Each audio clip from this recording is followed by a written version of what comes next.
Hi everybody, I'm Mrs. Donovan and I am going to read you a book that's a really old book. It was actually my book when I was a little girl and one of my favorites. It's called King Midas and the Golden Touch. King Midas loved gold. He slept in a golden bed. He kept a bluebird in a golden cage. Every morning the bluebird sang to wake him up. Every morning, the king put on his golden crown.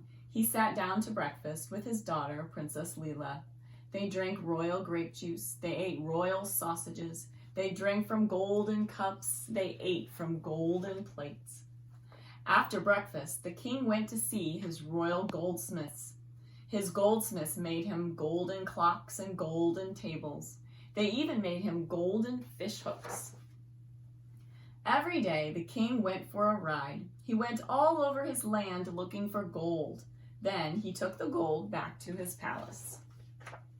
In the palace, his servants took the gold downstairs. The king unlocked a secret door.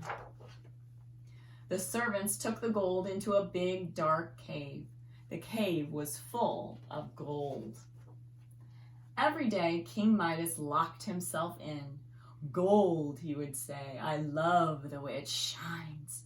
Gold, he would say, I love the way it feels. Gold, gold, gold, how I love my gold. One day the king was in his cave. He heard a sound. He looked up. He saw a strange little man. How did you get in here? He asked. Oh, I can do anything, said the little man. Why, I can even make a wish come true. What do you wish for most?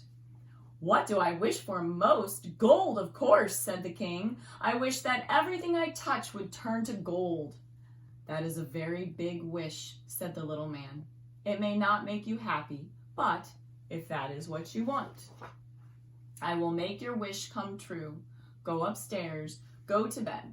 In the morning, everything you touch will turn to gold. There was a flash of light. The little man was gone. That night, King Midas could not sleep. All night he wondered, will my wish come true? Will I really have the golden touch? At last the sun came up.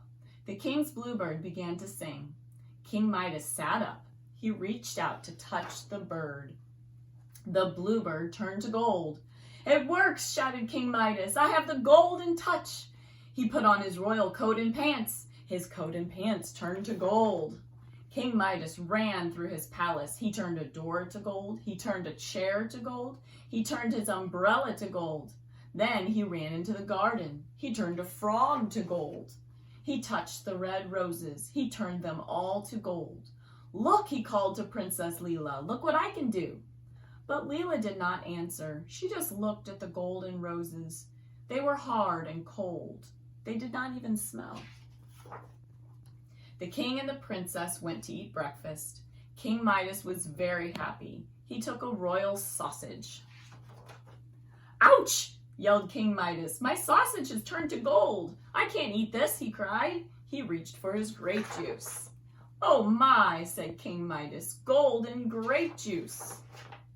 I must have food. I'm hungry, he shouted. He ran into the royal kitchen. He grabbed a fish. It turned to gold.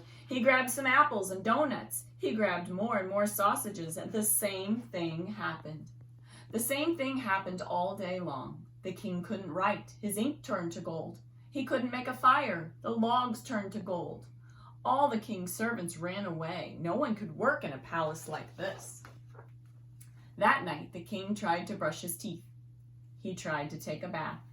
He tried to go to bed, but there was nothing he could do. King Midas sat on his golden bed. He began to cry. Princess Leela heard her father. She came into his room.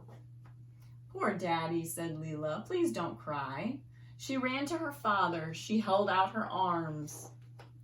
King Midas reached out and touched his little girl. Leela turned into a statue of gold. Day after day, King Midas sat on his golden throne in his golden palace. He looked and he looked at his cold gold daughter. Then, one day, there was a flash of light. King Midas looked up. The little man was back. King Midas, said the little man, I think I will give you one more wish. If you love something more than gold, wish for it, King Midas. Wish for it with all your heart. King Midas jumped up and he wished with all his heart. He put out his hand and he touched his cold gold daughter. His wish came true. He had turned his daughter back from gold. They ran through the palace. The king touched everything. He turned everything back into what it was before. He touched the roses. He touched the frog. He touched the umbrella. He touched the bluebird. Last of all, he touched the royal sausages and the royal grape juice. Then King Midas and Princess Leela sat down to breakfast. It was the happiest breakfast they had ever had. The end.